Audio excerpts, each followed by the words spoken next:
안녕하십니까. 출근길 들리는 아파트 들려드리는 오대방 부동산의 이창섭입니다. 예, 심영석입니다. 네, 오늘 아침 출근길에도 예. 새로운 뉴스 소개를 좀 부탁드리겠습니다.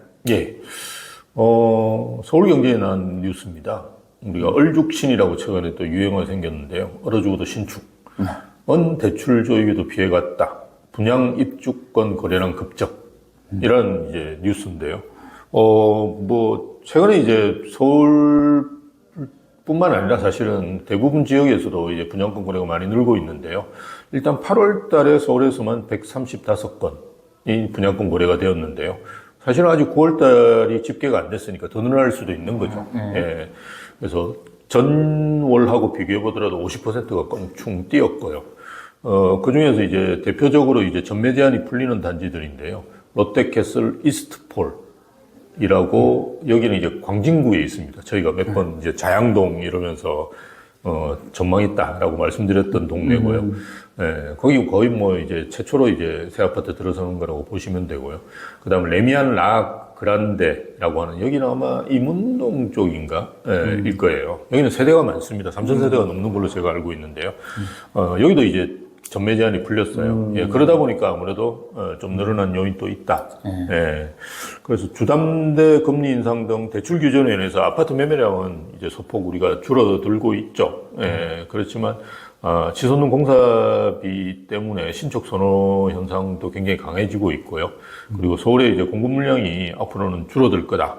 그럼 자연스럽게 지금 이제 분양이나 입주권을 사는 것이 가장 좋은 투자라고 이제 판단하시는 거죠. 뭐 그러다 보니까 이제 늘어나고 있다. 뭐 이런 이제 기사입니다. 예.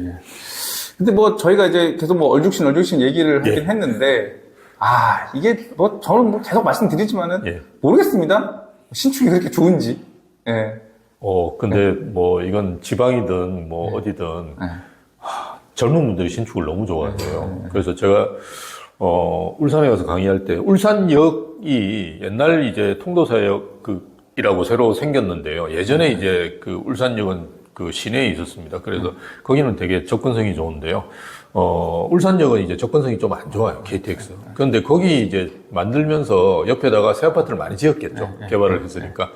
그러니까 젊은 분이 새 아파트가 주변에 없으니까 거기까지 가는 거예요. 네. 그래서 살다가 이제 초등학생 되면 이제 그 전에 이제 나오는 거죠.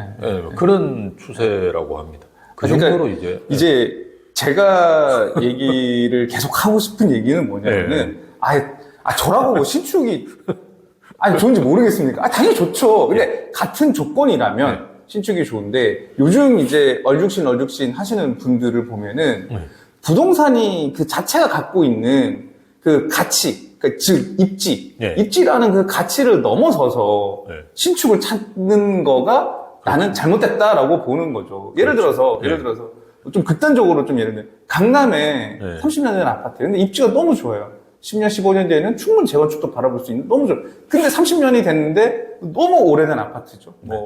엘리베이터도 이제 교체를 해야 되고, 외벽 페인트도 떨어지고, 녹도 나오고, 커뮤니티 당연히 없죠. 그렇죠. 그리고 지하주차장에 올라가는 연결 통로도 없어서 나와가지고 또 들어가야 되고, 그런 주차 대수도 부족하고 되게 불편합니다. 근데 입지가 너무 좋아, 입지가. 강남이에요.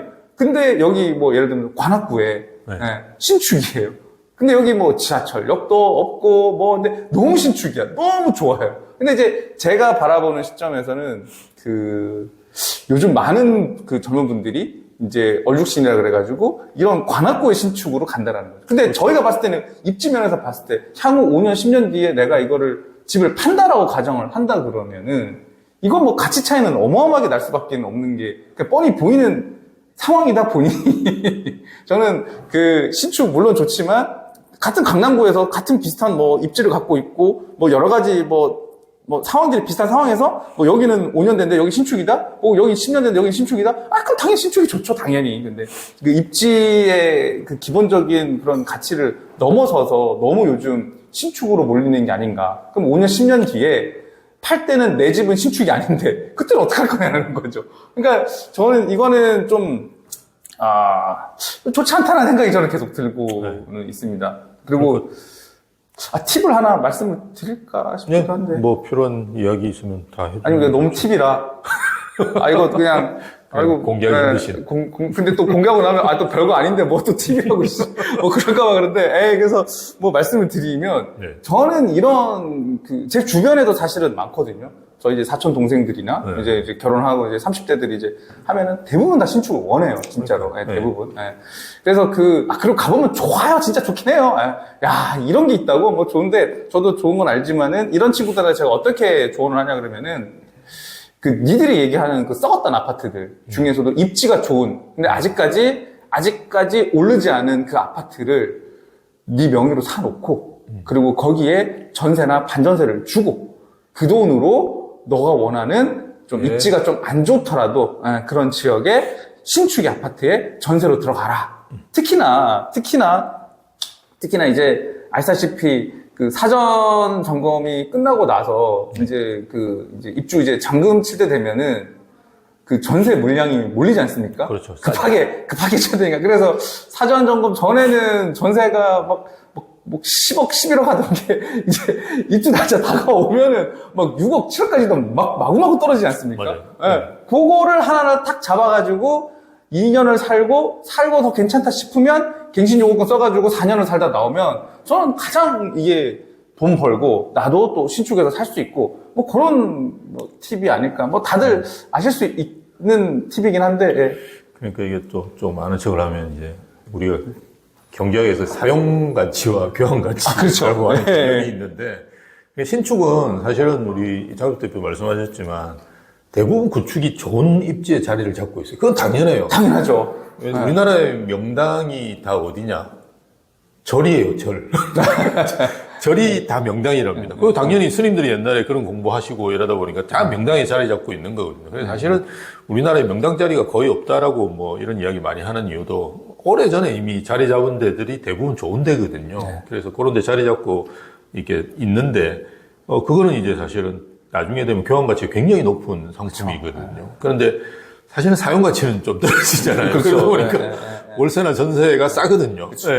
근데 이제 그냥 신축 아파트 같은 경우는 교환 가치는 좀 나중에 떨어질 수는 있는데 사용 가치는 극대화되어 있는 상품이 그렇죠. 진짜 극대화돼요. 그래서 사용 가치가 극대화되어 있는 상품에 사용을 하고 교환 가치가 높은 데다가 투자를 하는. 그렇죠. 그게 사실은 경제학에서 볼 때는 굉장히 좋은 투자가 맞는 거거든요. 그래서 그게 이제 사실은 우리가 부동산이라는 거는 대부분 이제 경제학의 어느 정도 논리에서 많이 움직입니다. 그래서 그런 걸 따지고 본다 그러면 진짜 맞는 이야기고 진짜 좋은 자리는 대부분 구축이 차지하고 있어요. 그쵸.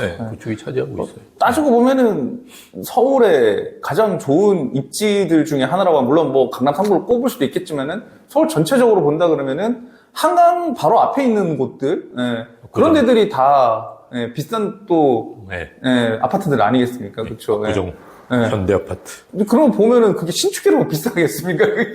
그 입지가 갖고 있는 그 본연의 가치가 굉장히 그 교환 가치가 굉장히 높기 때문에 사실 그 아파트가 비싼 건데 하여튼 뭐 요 뉴스를 보고 또 한 번 또 확 올라왔습니다. 제가 요즘 너무 솔직히 답답해서.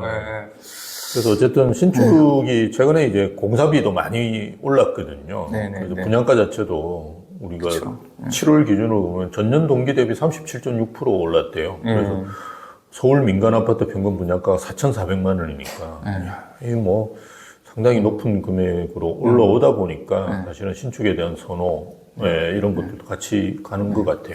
맞습니다. 그리고 뭐 제가 뭐 이런 얘기 백날 첫날 해도 여전히 많은 분들이 얼죽신이 되실 겁니다.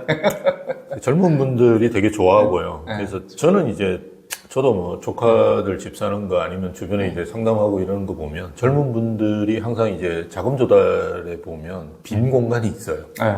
그게 다 이제 부모나 어디 도움을 받는 건데요. 뭐 신고를 하는지 안 하는지 저도 잘 모르겠는데 이렇게 물어보면 빈 공간이 있어요. 그러다 보니까 저희 때는 1,000만 원, 뭐 몇백만 원에도 굉장히 예민하게 반응했는데요. 별로 예민하지가 않아요. 그래서 이게 뭐 1억 부족하다 이러면 전화 걸면 생기거든요. 이게 진짜 좀 뭐 라떼 이야기라서 죄송하긴 한데 이게 돈의 무서운 점을 잘 몰라요. 요즘은 그래서 신축이 조금 우리가 생각하는 것보다 조금 네. 오버슈팅 해가지고 가격이 많이 오르는 이유도 저는 그런 데 있다고 봐요. 신축은 정말 젊은 분들이 좋아하시고, 네, 또 젊은 분들이 결혼할 때 부모한테 왕창 이제 뜯어내자. 이런 말까지 드리면 죄송한데, 뭐 이런 개념, 들도 좀 있는 것이 아닌가. 그러니까 근데 어쩔 수 없는 것 같아요. 우리가 이렇게 뭔가 인정할 건 인정을 해야 될 것 같거든요. 그러니까 인정을 사회 해야죠. 현상인 것 맞습니다. 같고 예. 몇 년 전에도 그 KBS 기자분이 이제 예. 저 한번 인터뷰하러 왔을 때 예. 그분이 저한테 정말 궁금한 게 있는데 도대체 이 10몇 억짜리 집을 사는 사람은 도대체 돈이 어디서 나오는 거냐. 자기는 기자 생활 10몇 년을 했는데 이 돈이 안 없죠. 생기는데 이게 도대체 어디서 생겨. 그래서 제가 알겠죠. 100% 부모님들한테서 나옵니다. 그래서 서울에 이제 주택을 갖고 계시다가 이제 60대가 넘어가면서 이제 퇴직을 하게 되고, 그리고 자연스럽게 직주근접이 필요 없으신 분들이 또 이제 본인 자식들이 이제 좀 시집장을 갈 나이가 돼서 그 집을 이제 팔고, 그걸 또 이제 증여로 이제 나가고, 결국 그 돈이지 않습니까?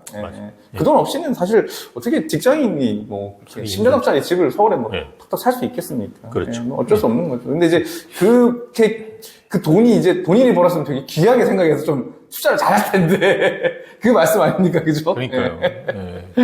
쉽게 받은 거니까. 그런 점도 있는 것 같아요. 네. 예. 뭐 이것도 뭐 다음에 다시 한번 또 얼죽신 얘기 또 나올 것 같은데 그때 또 새로운 뉴스 알려드리도록 하겠습니다. 예. 오늘 출근길 들리는 아파트 여기까지 하겠습니다. 감사합니다. 예, 감사합니다.